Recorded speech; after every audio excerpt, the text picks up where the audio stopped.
성경은 구약과 신약으로 구성되어 있습니다. 구약과 신약의 핵심은 어제나 오늘이나 영원토록 동일하신 예수 그리스도이십니다.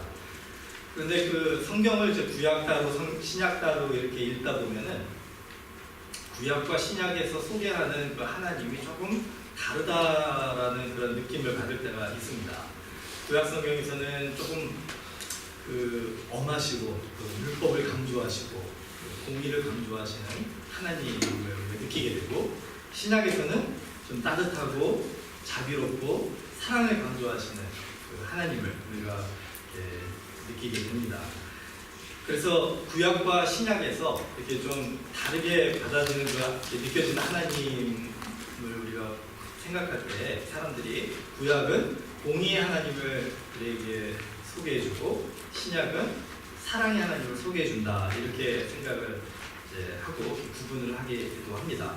그런데 이 성경을 전체적인 그 하나님의 구원의 이야기로 이렇게 볼 때는 이 구약과 신약이 두 가지의 다른 하나님을 소개하는 것이 아니라 한 하나님을 이 시대에 다르게 그 우리에게 소개해 줄 때 그 하나님의 이 공의와 사랑이 연결되는 그 연결점으로 예수 그리스도가 있음을 가르쳐 주는 책이 바로 성경의 책이라고 할 수가 있습니다. 그래서 예수 그리스도가 바로 창세기부터 요한계시록까지 모든 성경의 주제다라고 우리가 할 때 그 예수 그리스도가 우리에게 가르쳐 주시는 그 삶의 진리는 무엇이냐? 바로 하나님의 은혜이다라는 것이죠.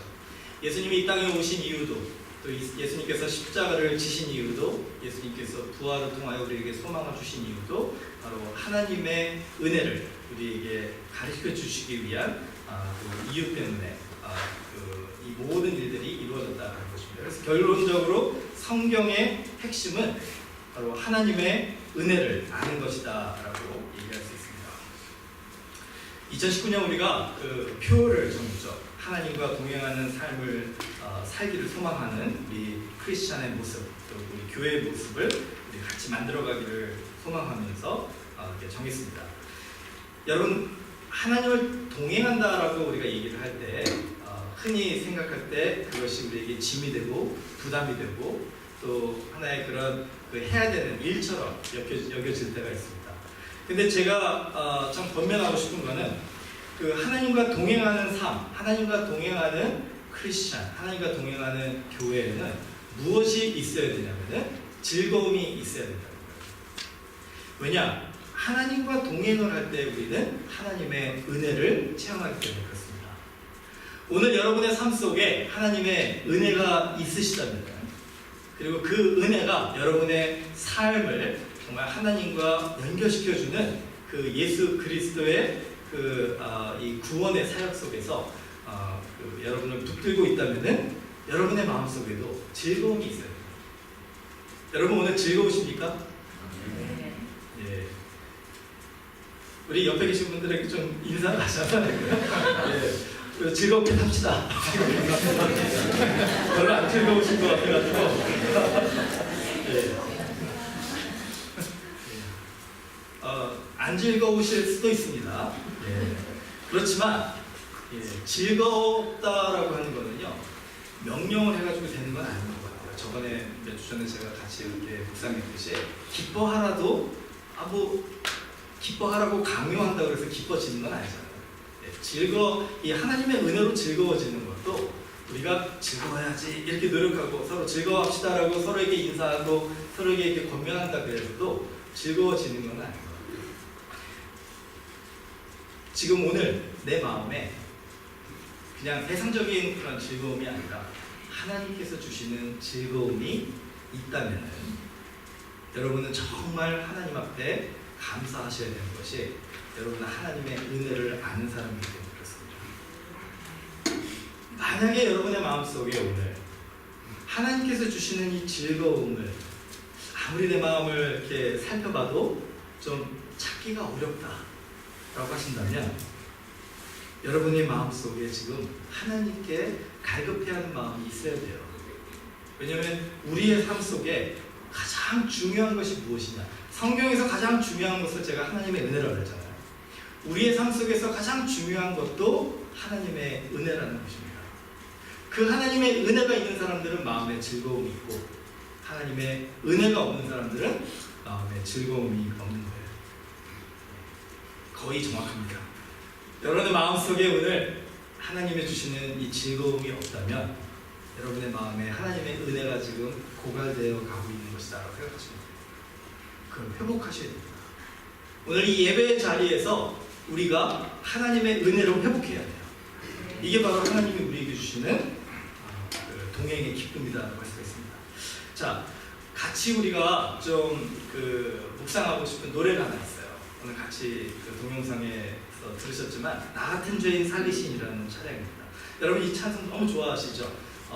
영어로는 Amazing Grace라고 하는데 이 나 같은 죄인 살리시라는 이 찬송가를 부를 때마다 우리가 큰 은혜를 받습니다. 그런데 이게 지금 이제 번역된 한글로 번역된 찬송도 우리가 큰 은혜를 얻는데 이게 영어 원문을 보면요 우리가 한글로 느끼지 못하는 그보다 더 큰 은혜가 있어요. 제가 한번 이 인터넷을 찾다가 영어를 영어 직역으로 이렇게 번역한 이 찬송 가사를 봤어요. 그래서 제가 좀 적어봤는데 같이 제가 좀 읽어드리겠습니다. 먼저 영어로 읽어드리고 그 다음에 이제 한글로 읽어드릴게요. Amazing grace, how sweet the sound that saved a wretch like me.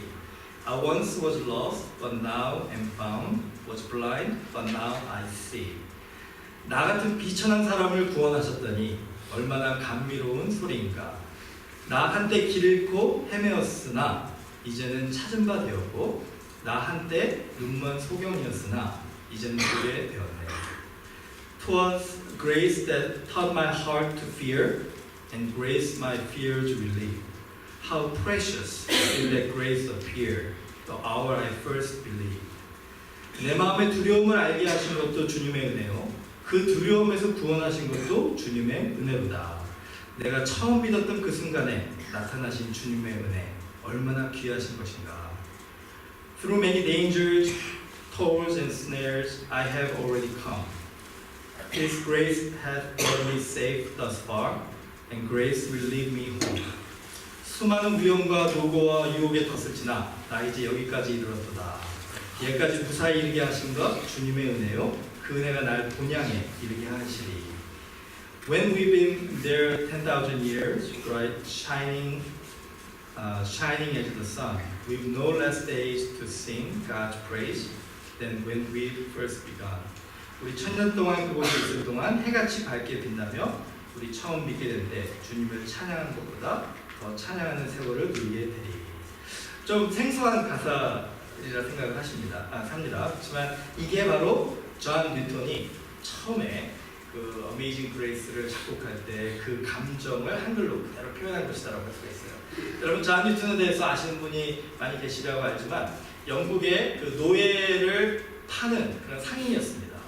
그 존 뉴턴이 한 3,000명 이상의 노예들을 아프리카에서 강제로 잡아가지고 영국에다가 이렇게 아주 좀 너무나도 이렇게 비참한 그런 상황을 보면서도 돈을 벌기 위해서 이렇게 파는 그런 일을 하다가 어느 날 노예들을 잡아가지고 영국으로 오는 중에 이제 풍랑이 있는 바다 속에서 배가 거의 침몰할 위기에 처합니다.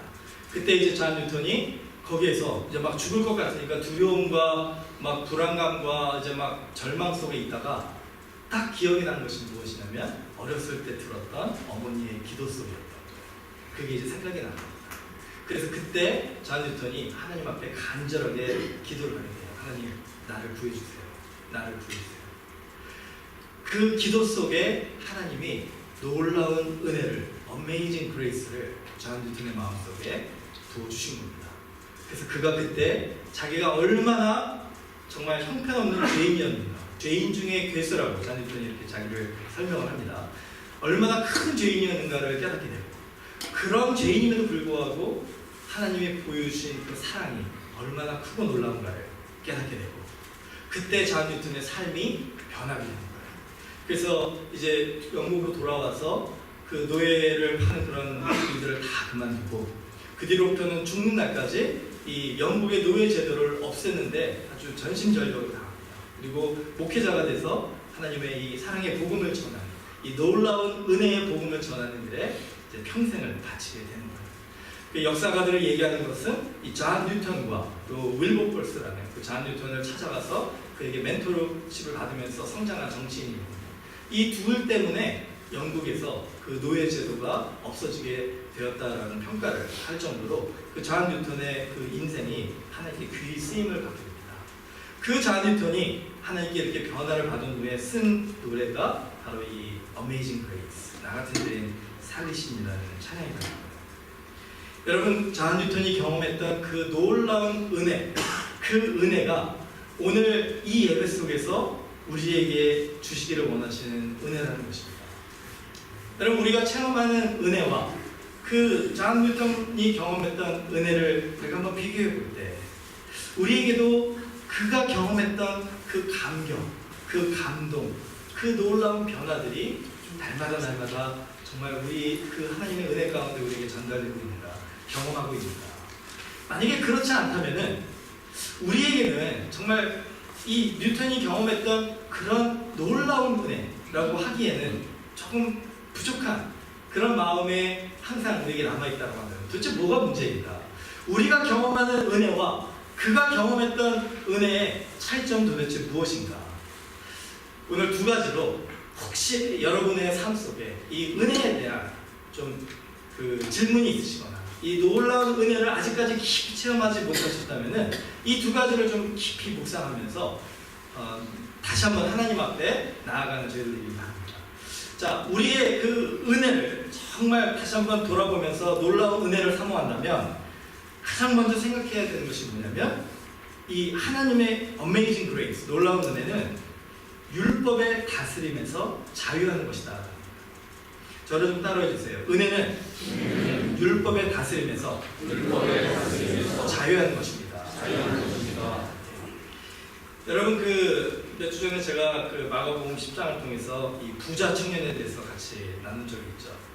여러분, 이 부자 청년의 이야기를 우리가 같이 생각해 보면은 이 청년은요, 율법에 나오는 그 모든 계명들을 자기가 열심히 지키면서 살았다라고 생각했습니다. 그럼에도 불구하고 마음속에 구원의 확신, 이 영생의 확신이 없던 거예요. 마음에 왠지 불안하고 두렵고 자기의 삶에 무언가가 빠져있는 것 같은, 부족한 것 같은 삶을 지금 살고 있었다는 겁니다. 그래서 그가 예수님께 나와서 예수님께 물어보죠. 내가 도대체 어떤 계명을 더 지켜야 이 나의 이 부족한 마음이 채워질 수가 있습니까? 내가 구원의 확신을 얻을 수 있고 정말 영생의 확신을 얻을 수 있고 천국의 확신을 얻을 수 있습니까? 내가 어떤 계명을 더 지켜야 이 놀라운 은혜를 체험할 수가 있습니까? 이렇게 예수님께 물어본 거예요. 자, 한번 상상해 보시기 바랍니다. 여러분 중에 이제 어떤 분이 저에게 찾아오셨어요. 이제 세상적으로는 어느 정도 좀 자리를 잡고 성공하고 나름대로 잘 살고 있다라고 생각을 하시는 분이 예배가 끝났는데 저를 이제 따로 이제 찾아오셔가지고 저한테 질문을 하는 겁니다. 목사님, 저는 열심히 그 신앙생활을 하고 열심히 삶을 살아서 세상에서도 나름대로 좀 성공했고 안정된 삶을 살고 사람들의 부러움을 사는 삶을 살고 있습니다. 교회에서도 예수님을 열심히 믿으려고 노력을 하고 그렇게 살고 있는데 왠지 내 마음속에 즐거움이 없고 미래에 대한 두려움과 죽음에 대한 불안감, 내 삶에 왠지 행복이 없고 그 하나님의 은혜가 뭔지를 잘 모르겠습니다. 여러분, 혹시 그런 사람이 저에게 찾아오면 제가 어떤 조언을 드려야 할까요? 어떻게 하면 그분이 정말 이 놀라운 하나님의 은혜 속에서 그 삶에 감사와 기쁨과 행복이 넘치는 삶을 살게 되게 됩니다라고 얘기를 할 수 있을까요? 예수님이 받았던 질문도 똑같은 질문이고 제가 하는 대답도 아마 비슷할 것 같아요. 아마 예수님도 그러셨잖아요. 너에게 주어진 계명을 열심히 지켜라. 아마 저도 그렇게 얘기했을 것 같아요. 예수 그리스도를 구주로 영접하시고 세례 받으시고 교회에 열심히 출석하시고 예배에 힘쓰시고 성경 공부 열심히 하시고 헌금 생활 열심히 하시고 교회 봉사 열심히 하시고 선교와 전도에 힘쓰시고 이웃을 사랑하고 섬기는 일에 정말 최선을 다하십시오. 그러면 여러분은 행복한 삶을, 정말 은혜로운 삶을 살 수 있게 될 것입니다. 제가 이렇게 여러분에게 대답을 하면은 어떤 반응을 보이시겠습니까? 아, 그래요? 그러면 열심히 해야죠. 근데 여기 계시는 분들은요, 제가 이렇게 딱 보니까 만약에 여러분이 저한테 그런 질문을 하고 제가 이런 대답을 했으면 아마 여기 계신 분들은 이런 답을 하실 거예요. 이 청년처럼, 아, 그건 제가 지금 오랫동안 열심히 하고 있습니다. 열심히 교회 다니고 열심히 섬기고 열심히 선교하고 열심히 전도하고 열심히 정말 주님을 위해서 이웃을 사랑하며 살고 있습니다. 이렇게 노력하며 살고 있습니다. 그런데도 왠지 내 마음에 정말 은혜가 충만한, 그런 행복이 충만한 그런 신앙생활이 잘 안 되는데, 왠지 내 마음이 공허하고 왠지 내 마음이 메마른 것 같고, 그 신앙생활하는 것이 좀 짐이 되는, 부담이 되고 힘이 드는, 도대체 어떻게 하면은 내가 이것을 극복할 수 있겠습니까? 이게 바로 이 부자 청년의 질문이었죠. 아마 오늘 우리의 질문도 비슷할 수 있습니다. 자, 예수님께서 그 청년에게 뭐라고 답을 하셨죠? 한 가지를 답을 하셨죠. 그래, 그렇다면은 너에게 그 한 가지 부족한 것이 있는데 무엇이냐면 바로 나를 따르라. 오늘 예수님께서 저와 여러분에게 대답을 해주시는 것도 똑같을 것 같아요. 그 어떤 분이 저에게 오셔가지고 질문을 할 때 저는 이렇게 대답을 하겠지만, 그분이 만약에 예수님께 나아가 질문을 한다면 예수님은 이렇게 대답을 해줄 겁니다. 다 필요 없고 너는 그냥 나를 따르라. 여러분, 그 에베소서 2장 오늘 같이 읽은 본문에 보면은요, 2장 2절 3절인데요. 그때 너희는 그 가운데서 행하여 이 세상 풍조를 따르고 공중의 권세 잡은 자를 따랐으니 곧 지금 불순종의 아들들 가운데 역사하는 영이라. 전에는 우리도 다 그 가운데서 우리 육체의 욕심을 따라 지내며 육체와 마음이 원하는 것을 하여 다른 이들과 같이 본질상 진노의 자녀이었더니. 이 청년은요, 무엇을 하여야, 무슨 계명을 지켜야, 무슨 크리스천의 일을 하여야 내가 은혜가 충만할 수 있습니까? 라고 질문을 했는데, 예수님은 뭐라고 대답하셨냐면, 너가 무엇을 하는 것이 중요한 것이 아니라 너가 나를 따르는 것이 중요하다라고 얘기를 하시는 거예요. 예수님을 따른다는 것은 무엇입니까? 예수님과 동행하는 것이고, 예수님과 동행한다는 것은 무엇입니까? 바로 하나님의 은혜의 선물인 예수님을 경험하는 것입니다. 여러분, 우리의 삶 속에 정말 이 예수님을 경험하는 것이 중요한 이유는 바로 예수님을 통해서 우리는 하나님의 은혜를 알 수 있기 때문이다 라고 생각합니다. 예수님은 마치 그 자동차의 연료와 같다라고 생각하시면 돼요. 이 청년도 그렇고 우리도 그렇고 열심히 우리는 필요한 모든 것들, 우리의 삶에 필요한 것들을 열심히 채워 넣으려고 하죠. 우리 이 인생에 마치 자동차에 가장 필요한 것이 무엇이냐, 뭐 바퀴일 수도 있고 엔진일 수도 있고 핸들일 수도 있고, 뭐 어떤 분은 스테레오 라디오 시스템일 수도 있고, 뭐 이런 여러분이 생각할 때 자동차에 필요한 것들을 다 하나씩 채워넣었다고 생각해 보세요. 그리고 이제 아주 반짝반짝 빛나는 최고급의 자동차가 이제 우리 앞에 다 있습니다. 그런데 그 차가 정말 그 역할을 다해서 우리를 싣고 어디 우리의 목적하는 곳으로 가기 위해서 정말 필요한 것은 무엇일까요? 가장 필요한 것은 무엇입니까? 바로 연료 아닙니까? 가스 아닙니까? 그 연료가 없는 자동차는 그냥 겉만 번지를 한 자동차지 아무 쓸모없는 고철과 다를 바가 없다. 여러분, 우리의 인생에서 이 청년도 그렇고 또 어쩌면 우리들도 그럴 수 있습니다. 왜 내 삶에 은혜가 없는가? 교회가 문제도 아니고 여러분이 문제도 아니에요. 왜 내 삶에 은혜가 없느냐? 바로 우리의 삶에 이 연료가 없기 때문이에요. 겉으로는 다 갖춰진 것 같은데 항상 제자리 걸음을 하는 것 같은 그 인생의 허무함이 왜 우리에게 있느냐? 우리에게 연료가 없어서 앞으로 신앙의 그 걸음을 걷지 못하기 때문에 그렇다는 것입니다. 그 연료가 바로 하나님의 은혜이고 그 은혜를 주실 수 있는 분이 바로 예수 그리스도라는 거예요. 여러분, 오늘 우리가 예배에 나와서 우리가 소망하고 우리가 노력해야 되는 것이 무엇이냐? 바로 예수 그리스도를 경험하는 것입니다. 변화산에 예수님이 제자들을 데리고 올라가셨어요. 베드로와 야고보와 요한을 데리고 올라가셨는데 거기서 예수님의 그 영광의 모습으로 변화되는 것을 베드로가 경험을 하면서 은혜가 충만해집니다. 정말 세상에서 경험할 수 없는 그 하나님의 은혜로 충만해집니다. 마치 그 예배의 자리에서 그 은혜를 받은 것처럼 베드로가 너무나도 감격하고 감동한 마음으로 예수님께 고백합니다. 주님, 이 자리가 너무나 좋으니까 여기다가 우리가 초막을 짓고 그냥 여기서 평생 삽시다. 그렇게 그래도 됩니까? 이렇게 예수님께 물어봐요. 여러분 한번 상상해 보십시오. 오늘 여러분이 이렇게 예배 자리에 왔는데 이 예배 자리에서 하나님 주시는 그 찬양을 통하여, 기도를 통하여, 말씀을 통하여 여러분이 정말 하나님과 교제함을 통하여 하나님께서 여러분에게 그 하나님의 영광을 보여주시고 예수 그리스도의 그 은혜를 체험하게 하시는 거예요. 그 여러분의 마음속에 막 감동과 감격이 넘쳐 흘러서 베드로처럼 막 이 자리가 너무나도 좋아서 떠나고 싶지가 않으신 거예요. 여러분 혹시 그 예배 속에서 그런 경험을 사모하시면서 이 자리에 나오셨습니까? 현대 크리스찬들은요, 너무 이렇게 익숙해진 것 같아요. 예배에 너무 익숙해진 것 같아요. 여러분 혹시 정말 그런 예배 속에서의 하나님의 은혜가 우리 이 프리스턴 한인 장로교회 예배 속에 있을 수 있다는 것을 믿으신다면 오늘 이 자리에 우리가 예배를 드릴 때 베드로가 경험했던 그 충만한 하나님의 은혜를 우리도 경험할 수 있다는 거예요.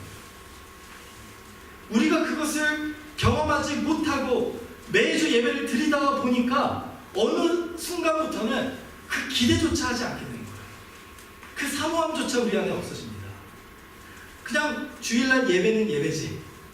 그 예배 속에서 하나님께서 나에게 이 넘치도록 보여주실 이 자동차의 연료와 같은 내 삶의 에너지와 같은 그 하나님의 은혜를 사모하는 그 간절하게 갈급해하는 그 마음이 우리 안에 없이 예배를 드린다면 오늘 이 자리에 예수 그리스도가 그 은혜를 우리에게 부어주고 싶으셔도 마치 그 뚜껑이 꽉 닫힌 그릇처럼요. 그 하나님의 은혜가 오늘 내리는 이 단비와 같이 우리에게 막 활활 내리쳐도 우리는 그것을 하나도 우리 그릇에 담지 못하는 거예요. 왜냐하면 우리의 지금 뚜껑이, 우리의 마음의 문이 지금 꽉 닫혀져 있기 때문에 그렇습니다. 여러분 오늘 정말 이 하나님의 은혜를 사모하신다면 우리가 먼저 해야 될 일은 바로 이 예배의 자리에 하나님께서 나에게 넘치는 은혜를 주실 수 있는 분이심을 믿으시고 여러분의 마음을 하나님께로 여시는 것이 필요합니다. 하나님은요, 무언가를 하는 것을 우리에게 요구하시는 분이 아니에요. 그 일은 하나님께서 다 하실 수 있는 분입니다. 하나님께서 우리에게 요구하시는 것은 우리의 마음을 열고 하나님과 교제하는 거예요. 하나님 안에서 우리가 그 주시는 은혜로 즐거워하고 하나님께 영광을 돌리고 그 우리가 드리는 그 영광을 하나님이 보시고 마음에 흡족하시고 기뻐하셔서 우리를 칭찬해 주시고 우리에게 하나님의 은혜를 부어주시면 그것으로 우리는 또 새 힘을 얻고 한 주를 살아가는 예배가 많은 사람들은요 한 주의 끝이 되는 경우가 있어요. 그냥 지치고 피곤해가지고 오늘 이제 한 주 월요일부터 금요일 토요일까지 하셔야 되는 일을 다 체크업하시고 마지막에 남은 게 이제 주일 예배예요. 그래서 주일 예배만 체크업하면 한 주의 예배가 다 끝나는 거예요. 그럼 이제 집에 와서 쉬시는 거예요. 여러분 예배가 여러분의 인생에 여러분의 한 주의 마지막이 되는 삶은 참 슬픈 신앙인의 삶입니다. 그렇죠? 그렇지 않아요? 저는 그런 것 같아요. 여러분 정말 그러시다면요 오늘 생각의 변화를 좀 하셨으면 좋겠어요. 예배는 한 주의 첫 출발이 돼요. 그 예배를 통해서 우리가 하나님의 크신 은혜를 받고 예배를 통해서 우리가 하나님의 그 놀라우신 사랑과 그 의로우심으로 우리가 새 힘을 얻어서 정말 한 주를 힘있게 그 주시는 연료를 가지고 열심히 신앙의 걸음을 달려가다가 이제 연료가 다 떨어질 때쯤 돼가지고 다시 이제 와가지고 다음 한 주를 시작하기 위해서 영적 재충전을 받는 하나님의 은혜로 재충전을 받는 이게 바로 예배가 되어야 된다는 것입니다. 여러분 오늘 우리가 한번 그렇게 할 수 있을까요? 우리의 마음을 주님 앞에 열고 주님께로 나아가 주님, 주의 은혜를 단비처럼 내게 부어 주시옵소서. 그렇게 기도하시겠습니까? 네. 아멘. 예. 자, 두 번째는 은혜는 사랑의 다스림에서 자유하는 것입니다. 저를 좀 따라해주세요. 은혜는 네. 사랑의 다스림에서 자유하는 것입니다. 사랑의 다스림에서 자유하는 것입니다. 예. 하나님은 사랑이시니라 성경이 선포합니다. 그렇죠? 그래서 우리는 하나님은 사랑이니까 우리도 사랑해야 된다. 맞는 말이에요. 서로 사랑하라. 얼마나 아름다운 말입니까? 그런데 조심해야 되는 부분은요. 여러분, 서로 사랑하라라는 그 계명을 우리가 삶 속에서 지키려고 하다가 보면은 어떤 것을 발견하냐면 우리는 정말 서로 사랑할 수가 없는 사람이구나 라는 걸 깨닫게 되는 것이죠. 그런 경험 해보신 적 있으십니까? 어떤 사람은 정말 막 죽을 것 같이 사랑하고 싶은 사람이 있어요. 내 목숨도 아깝지 않아요. 죽기까지 사랑하고 싶은 사람이 있습니다. 근데 어떤 사람은 죽어도 사랑 못하겠는 사람이 있어요. 예, 이 중에도 아마 그런 느낌 가지고 계신 분들이 있을 거예요. 예, 왜 그럴까요? 사랑은 우리의 노력으로 되는 게 아닙니다. 서로 사랑하라고요. 여러분, 그게 가능한 일입니까? 잠시 흉내는 낼 수 있지만 진정한 마음으로 우리는 서로 사랑할 수가 없습니다. 그렇기 때문에 그 말씀을 우리가 정말 깊이 있게 이해를 하지 않으면 자칫 잘못하면 신앙생활에서 위선적이 될 수도 있고 그냥 겉만 사랑하는 모습을 가진 그런 지친 빈 그릇처럼 요란하기만 한 사람이 될 수도 있다는 거예요. 자, 그 말씀을 다시 한번 돌아가 보면 요한복음 13장인데요. 세 계명을 너희에게 주노니 서로 사랑하라.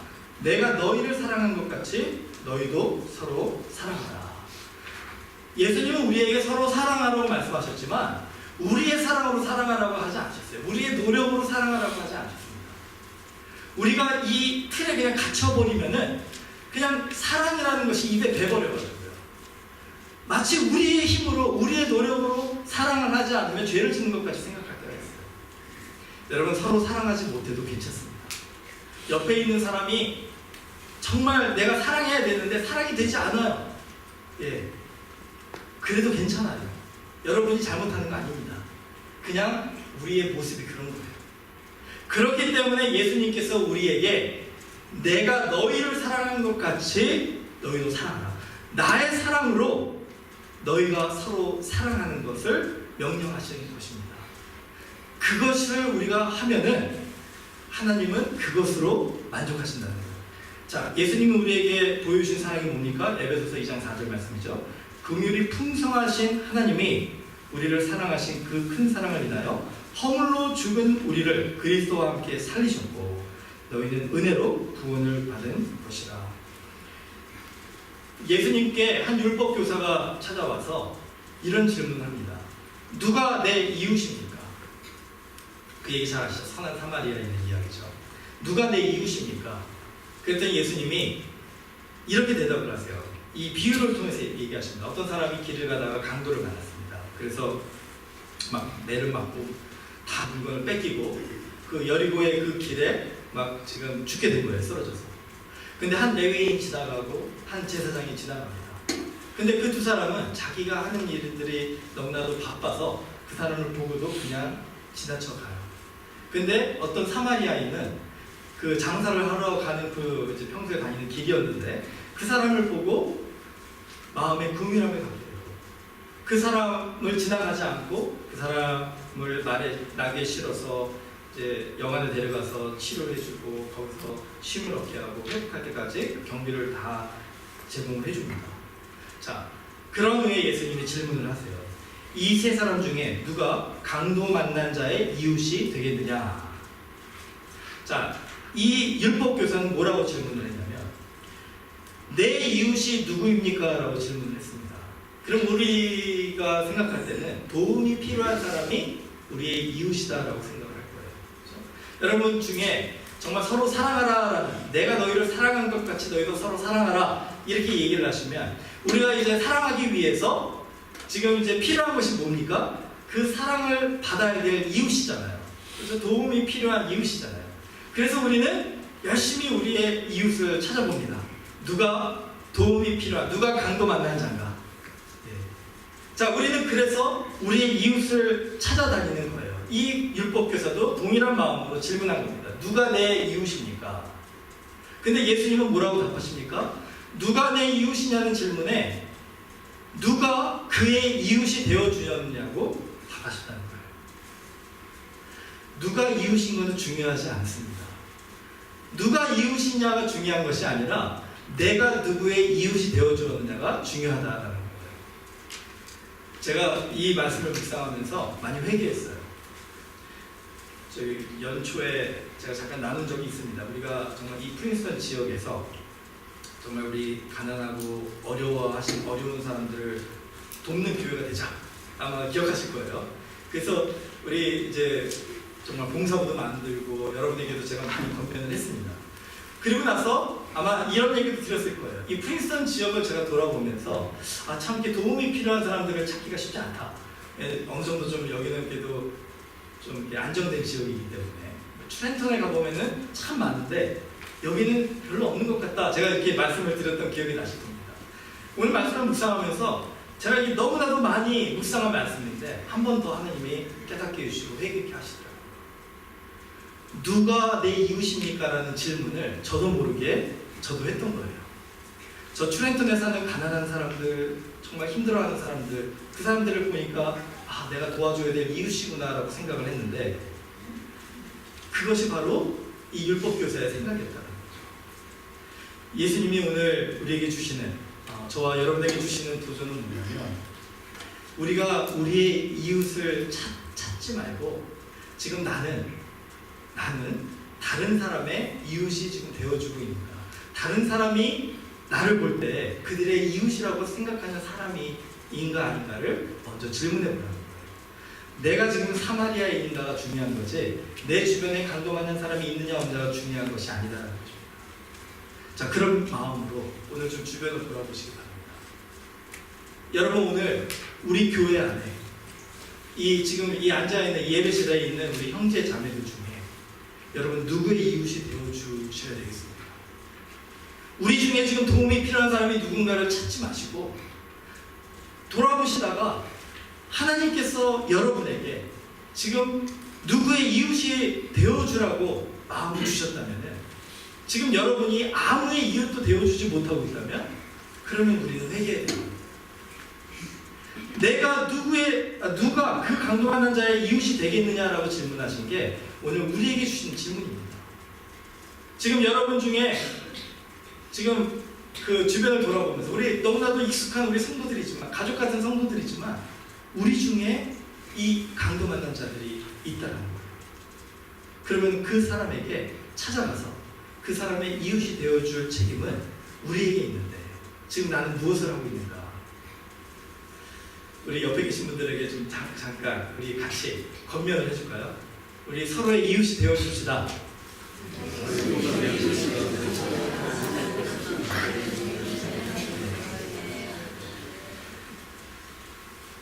하나님의 은혜를 체험하기 위해서는요, 순종을 해야 됩니다. 이제 말씀을 좀 정리하겠습니다. 율법에서 자유함을 얻고 또 이 세상적인 사랑에서 자유함을 얻는다면 그 다음에 이제 우리가 해야 될 것이 무엇이냐? 이 하나님의 놀라운 은혜를 체험하기 위해 우리가 순종을 해야 돼요. 그 순종을 하는 이유가 무엇이냐? 바로 주께서 우리를 위하여 먼저 그 사랑, 그 은혜를 보여주셨기 때문이다 라고 한다면 그 순종은요, 그 순종을 하기 때문에 우리가 좋은 크리스천이 되는 것이 아니고 그 순종을 하기 때문에 우리가 구원을 받는 것이 아니고 순종은 우리로 하여금 그 은혜의 자리에 있도록 도와주는 길이라는 거예요. 자, 이제 우리가 같이 이제 하나님의 마음을 가지고서 서로의 이웃이 되어주고 이제 무엇을 하느냐가 아니라 주님과 동행하는 삶을 살기로 결정했다면 그 하나님의 풍성하신 은혜를 오늘 체험하기 위해서 이제 우리의 마음을 활짝 열기로 했다면 자, 오늘 첫 번째로 우리가 기도해야 될 것은 무엇이냐면 하나님, 오늘 나로 하여금 내 삶에 지금 가지고 있는 이 모든 삶의 짐들과 걱정과 근심들을 다 내려놓고 뉴턴이 주님 앞에 철저하게 무릎 꿇고 고백했듯이 나 같은 죄인 살리신 주 은혜 놀라와 이전에는 내가 보지 못했고 이전에는 내가 방황하는 자 같았으나 이제는 내가 주 안에서 찾은 자가 되고 이제는 내가 주님을 보고 주님을 따라가는 자가 되기를 소망합니다. 여러분, 우리의 마음속에 먼저 이 고백의 기도가 있어야 됩니다. 그리고 그 하나님의 은혜를 사모하고 기다려야 됩니다. 그때 하나님께서 우리에게 주시는 그 주님의 음성이 무엇이든지 간에 여러분의 마음속에 우리 형제 자매들을 보여주신다면 그 사람의 이웃이 되어주라고 주시는 명령이니까 이제 오늘부터 열심히 섬기시고, 여러분의 마음속에 어떤 일에 대한 하나님의 강한 도전을 주신다면 그것이 십자가와 같은 고난과 어려움이 길이라 할지라도 주님이 명령하셨으니까 순종하겠습니다. 이렇게 우리 한 주를 한번 살아보지 않으시겠습니까? 우리 같이 잠시 기도하겠습니다.